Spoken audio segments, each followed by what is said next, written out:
Sampeyan omongane kok atos ya. Lho. Bagong iki. Ngopo dadak diganti kowe? Lho, Petro kesel. Aku sing kudu ganti karo sampeyan. Sampeyan muni piye? Mang baleni.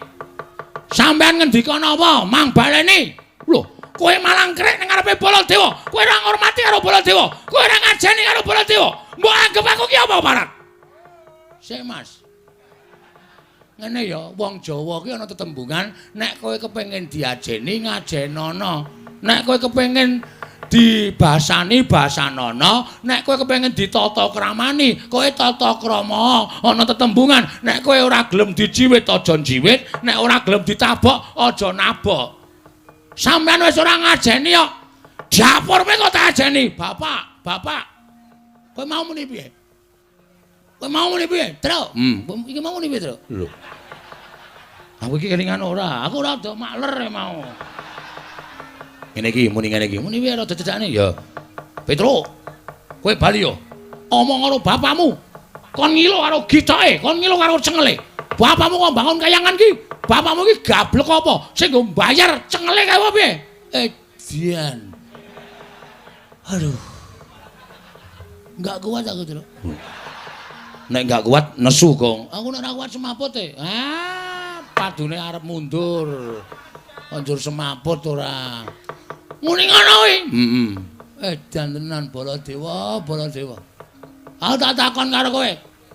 Ora basa barang. Tuwa aku mbangane kowe. Aku wis dolan-dolan ngepit, kowe iki urung lair, Bol. Ada aku ora basa karo kowe ora masalah. Sing tak basani apa? Mekutamu kuwi. Sing tak basani apa? Derajatmu kuwi. Percuma nek kowe ora ngajari karo kawula kaya ngene iki. Kae do keplok ngapa, Tru? Seneng karo omonganmu. Omong ngono kon ngijoli dhuwit wae. Oh ya. Ngijoli dhuwit wae ora. Keploki nek ora ana apa-apane percuma. Sadar ora kowe? Hah? Walah, Baladewa. Barang saiki kowe nganggo mekutha, kowe nganggo bintang nang pundak, kowe nganggo derajat pangkat blas, kowe ora ngajeni wong-wong sing kaya aku ngene iki. Kowe ora kelingan uripmu mbiyen endi?